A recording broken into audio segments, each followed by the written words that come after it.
Hello and welcome to Tech This Week, where we bring you up to speed with the most important developments in the enterprise and emerging technology space in India. In today's episode, we'll talk about IBM splitting into two public companies to focus better on its cloud computing and AI solutions, how e-commerce companies are gearing up for the upcoming festive sales, Q2 performance of the IT players, and major funding deals of the week. Joining me in this episode from the Tech Circle newsroom are Payal Ganguly and Supriya Roy. So let's begin with the tech giant IBM, which has decided to split the company into two. They have said that this is to help them focus on their cloud computing and AI solutions better. Reports are also suggesting that around 1/3 of its India employees will be moved to NewCo, which is their newly created cloud and infrastructure services entity. So what are you guys making of it? Surely the pandemic-induced work from home has led to a spike in cloud adoption. But how do you think this move particularly will impact the company going ahead? IBM, right, in the 2020 second quarter results, the overall revenue of the company was $18.1 billion or so, which is a 5% drop from the same quarter a year ago. What I'm trying to get at is that for IBM Cloud, it's another whole story because the revenue for cloud grew by 30% to $6.3 billion. So, Supriya, how would the having of the digital cloud company work out in the long term for IBM? Yeah, that's what I'm getting at. So IBM is nowhere close to the big guys in terms of having a share of the public cloud market as much as it's growing so swiftly. Because, AWS is, of course, the king with the 33% share, and Microsoft stands at 18%, while Google stands at 9%. And so IBM is in this low single digits of, say, 5% tops. So how does it pan out? At large, it marks the 109-year-old company's first major step in developing a focus into high-margin cloud computing, which is away from its legacy businesses of computers and hardware. So, Shweta, how come you're not wearing your new AirPods? I see that, you're still using your basic headphones. I thought you splurged a little bit when the sale started. No, I want to because my old ones are giving me trouble. So I want to buy a new pair.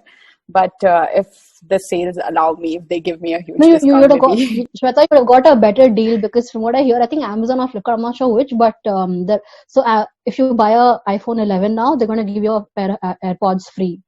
So miss that deal. Oh, then I think I should swipe my credit card for another set of EMIs.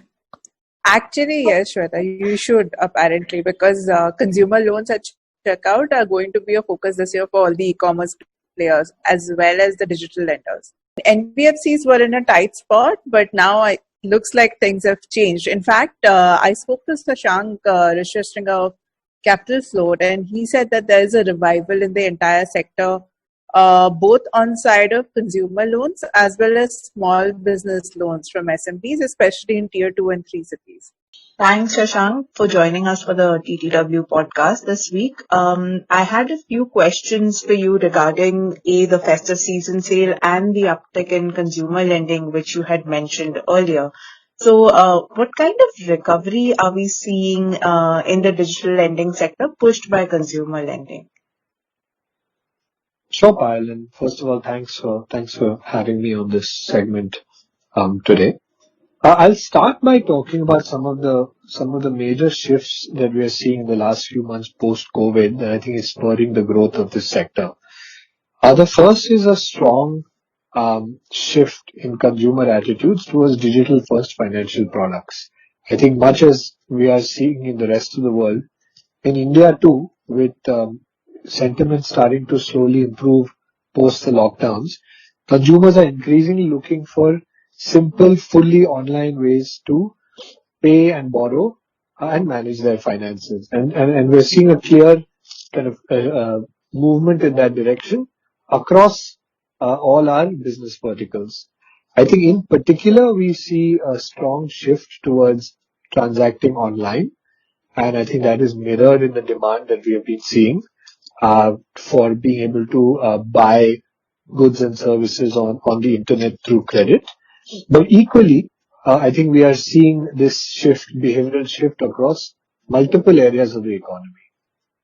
I think the second thing that is also driving it is there is certainly a stronger rebound that we see in smaller towns and cities.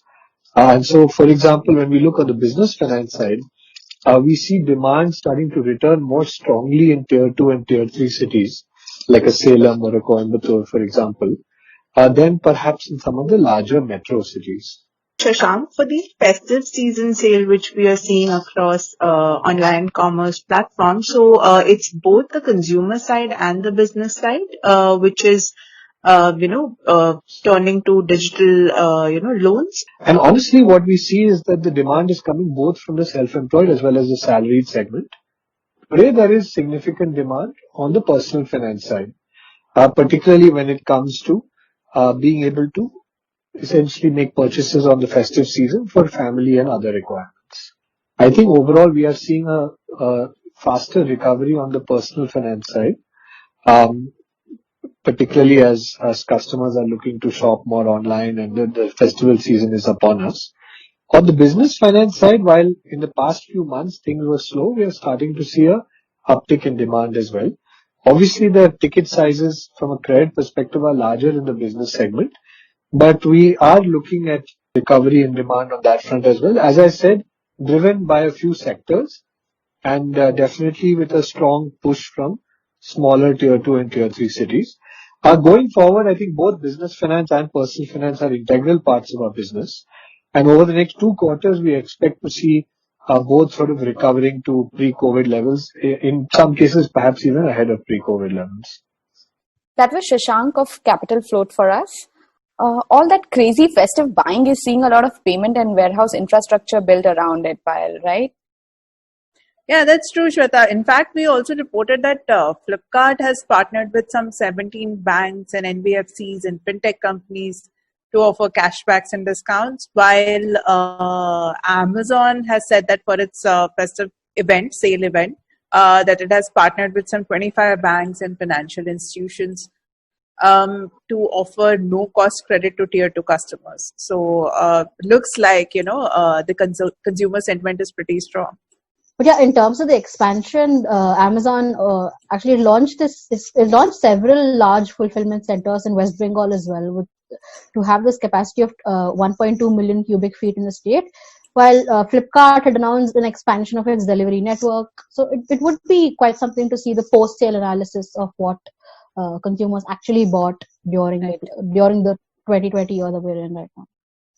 Okay. Yeah, well, I think analysis-wise also, I think big tech, small tech, emerging tech, everything is in the news because we saw IT companies announcing their earnings this week, right? Supriya, I think you did report on quite a few of them.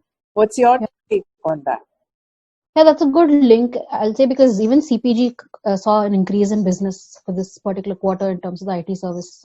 At large, the three companies which reported for this week, that's Mindtree, Wipro, and Infosys, leaving apart Cyient and the other companies.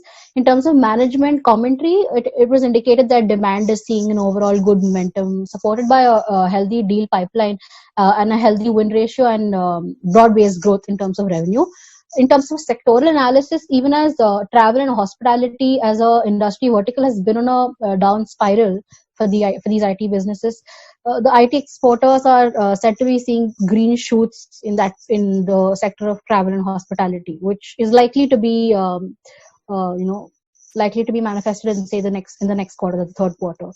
So for Wipro, its consumer business unit is actually expected to grow in the near term on the back of healthy deal wins with all the sales and all the retail business that happens at this time of the year.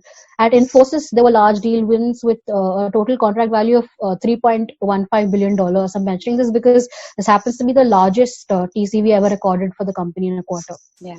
And yeah, all in all, deal pipeline is going strong ahead, and the management is also very confident about sustaining these margins despite the salary hikes, which also a lot of these companies announced this quarter.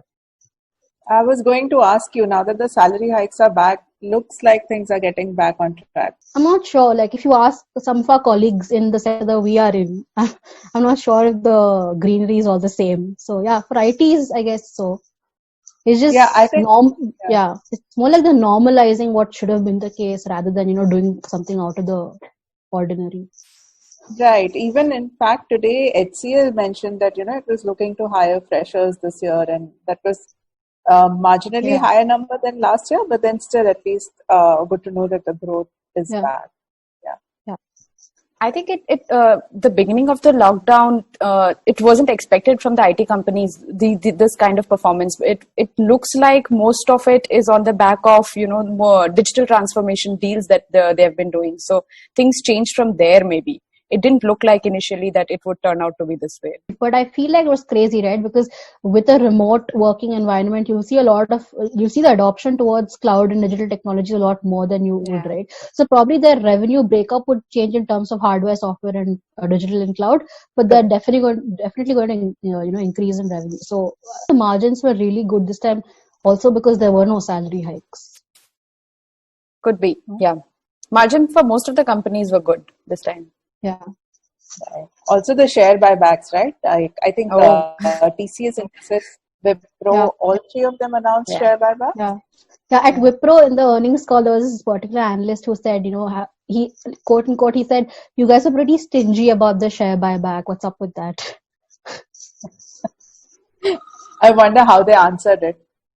No, they said it's pretty standard with what's prevalent in the industry. Moving on to the funding deals of the week, the total funding amount this week reached $215 million, which is a 111% jump week on week. It was Razorpay that topped the charts by raising $100 million in a growth funding round led by Singapore Sovereign Wealth Fund GIC and returning investor Sequoia Capital. Joining us today is Harshil Mathur, who is the CEO of the company, to talk about the deal.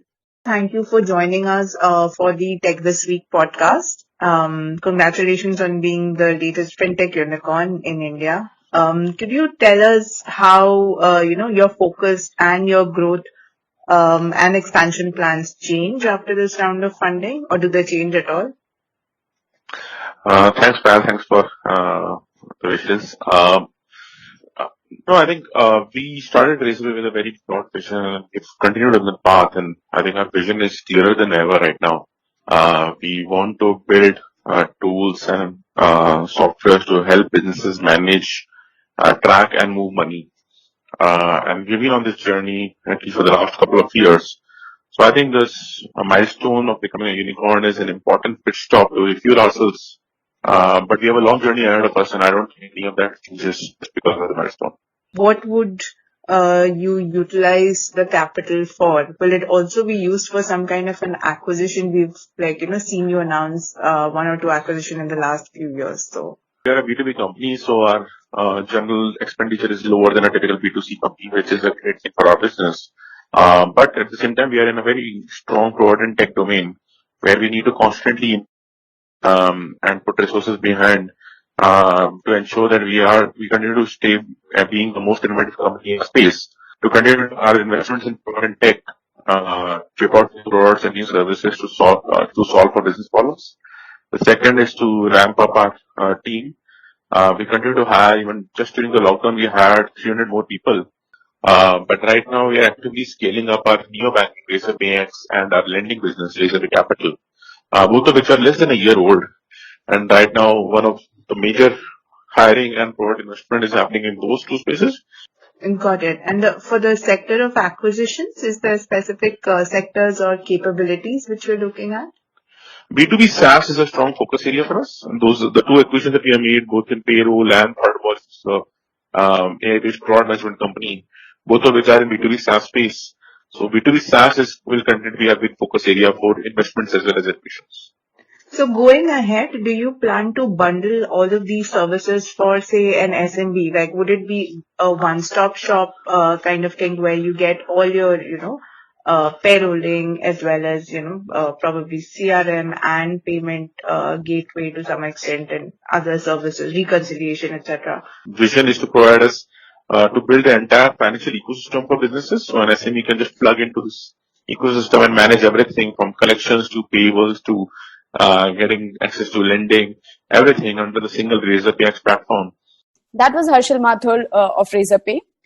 Apart from Razorpay, Zomato raised $52 million in an ongoing growth funding round from US investment firm Cora Investments.